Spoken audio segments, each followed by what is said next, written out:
रामकृष्ण हरी मंडळी. मंडळी, आपण कधी असा विचार केला आहे का की जर आपल्याला प्रत्येक ठिकाणी प्रत्येक वस्तूमध्ये पांडुरंग परमात्माच दिसू लागला तर आपली अवस्था कशी होईल हो? जगद्गुरु तुकाराम महाराजांची अवस्था सुद्धा अशीच झाली होती.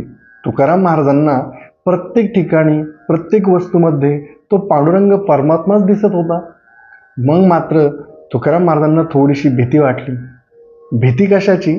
तर पांडुरंग मला प्रत्येक ठिकाणी प्रत्येक वस्तूमध्ये दिसतोय, तर आता जर या पांडुरंगाने माझ्या मनामध्ये पुन्हा द्वैत भाव निर्माण केला तर मला पुन्हा त्या वस्तूमध्ये पांडुरंग दिसणार नाही.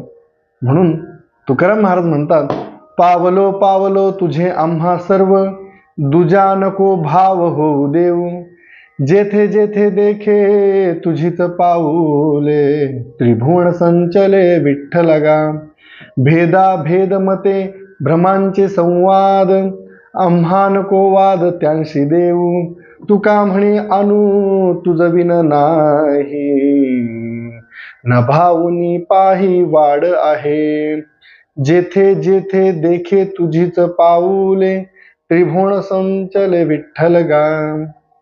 महाराज म्हणतात की पांडुरंगा, तुझ्या कृपेने आम्हाला सर्व काही मिळाले आहे, त्याच्यामुळे तुला प्रार्थना करतो की आता माझ्या मनामध्ये द्वैत भाव निर्माण नको होऊन देऊ.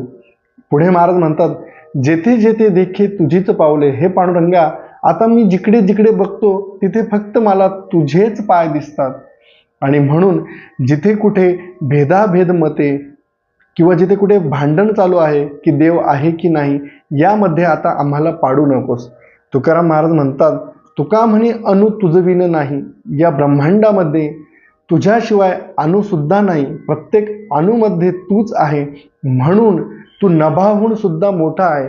म्हणून हे पांडुरंगा, जेथे जेथे मी बघेल तिथे तिथे मला तुझ्याच पायाचे दर्शन होऊ दे. रामकृष्ण हरी.